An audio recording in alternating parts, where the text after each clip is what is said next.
Forza Italia, forza di libertà. Many thought he was politically finished. Done. But Silvio Berlusconi, Italy's four-time prime minister, is making a comeback. Oh, it's true. He's back. Silvio Berlusconi. Sorry, that's HPV. Silvio Berlusconi. Sorry, that's just a condom filled with marinara sauce. Silvio Berlusconi has returned. And the most recent polls actually had his coalition in the lead. So if Italy is seriously considering taking Berlusconi back, it is worth the rest of us brushing up on him because he is one of history's most ludicrous humans. His ego is legendary. He once claimed, "My greatness is without question, my human substance, my history, other people dream to have."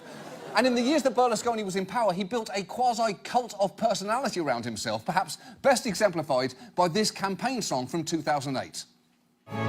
C'è un grande sogno che vive in noi, siamo la gente della libertà, Presidente siamo con te, meno male che Silvio c'è. That has to literally be Silvio Berlusconi's fantasy. A world where he's apparently the only man left on Earth and every woman sings about him whilst fondling produce. Now, obviously, what most people know about Berlusconi can be summed up in two words. The word bunga twice. He famously hosted sex parties which allegedly featured scores of orgies and female guests dressed up as nuns, nurses, and even Barack Obama, which is both deeply weird and somehow deeply progressive. Silvio Berlusconi would like to explore a mixed-race, quasi-homosexual experience. Good on you, pig monster.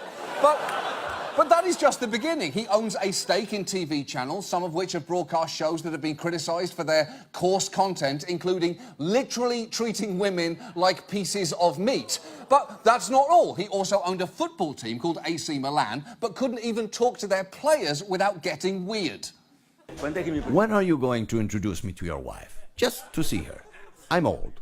I can't do it anymore. But because everyone says she is the prettiest one. Oh, what a terrific boss! Hello there, employee. Where's your spouse I'd like to fuck?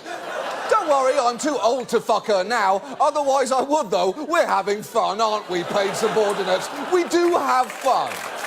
And, look, the fact that Berlusconi is an irrepressible horn dog is funny, but it's worth remembering those bunga bunga parties allegedly featured a 17-year-old girl who Berlusconi paid for sex, and when the whole scandal broke, his response was less than charming.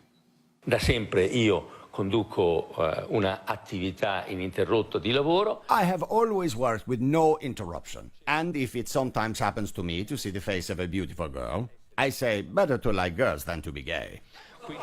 That's a terrible thing to say, and it's not even connected to the terrible thing you're being accused of. And on the world stage, Berlusconi's diplomacy left a lot to be desired. He joked more than once that President Obama was tanned and allegedly made a comment about Angela Merkel that was so controversial he was confronted about it in an interview that was spectacularly awkward. Do you have a particular problem with Angela Merkel? Is it true you called her an unfuckable lardass?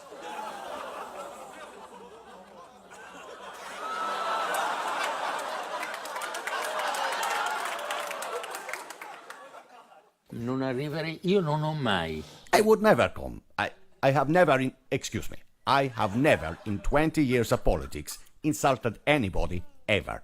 Oh, please.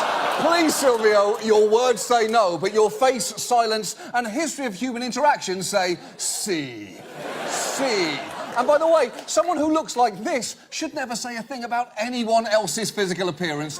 He looks like what would happen if a smoked brisket fucked Andy Garcia. Now, Berlusconi's closest friend on the world stage is, unsurprisingly, Vladimir Putin. They are so close that Berlusconi once gave Putin this actual bedspread with a picture of them on it, which isn't just creepy, it's pointless.